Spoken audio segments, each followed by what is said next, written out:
You don't want to be in debt to the credit card companies because then they own you. Basically, you work for them now. Welcome back.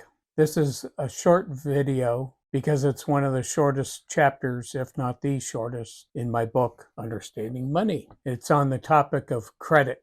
To make it real simple, credit should be used to buy an asset that appreciates in value only, and where the payments aren't too burdensome on your budget.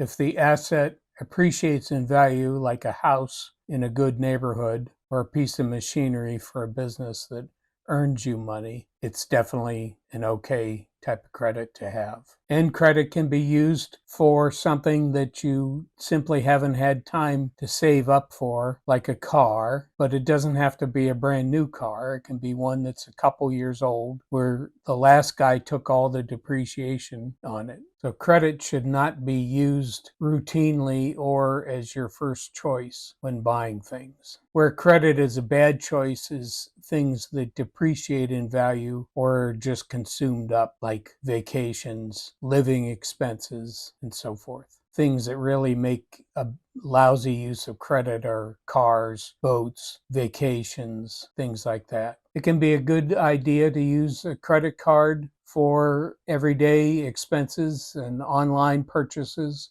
There's more safeguards with a credit card than there is with a debit card. Now, as somebody like Dave Ramsey would say, we tend to spend 15% more when using a credit card because it's like it's not real money. And that's the danger of using a credit card. But if you can be somewhat disciplined, you'll be all right.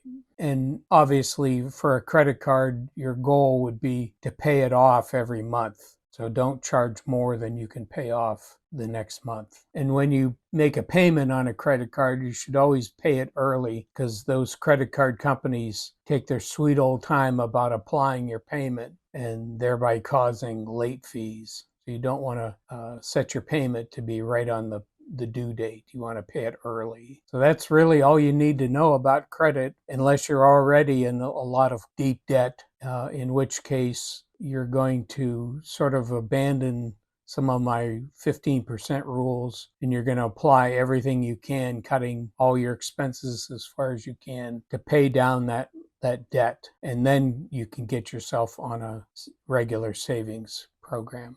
You don't want to be in debt to the credit card companies because then they own you. Basically, you work for them now. Do a lot of people use credit to build their lifestyle to a higher level? Of course, but this is a wrong way to approach things. There's books out there and a lot of people have studied the habits of successful and financially rich people, and they don't use credit card debt or debt in general to increase their lifestyle. They pay for things and own them, and no one owns them. And another thing that they don't do is gamble. Gambling is for people who can't do math. And as my very successful and wealthy uncle used to tell me, row your own boat, meaning be self-sufficient. Don't lose your independence to people or companies. That's it for this week. Hit subscribe or go to rockledgerinc.com to purchase my book, and we'll see you next week. See ya.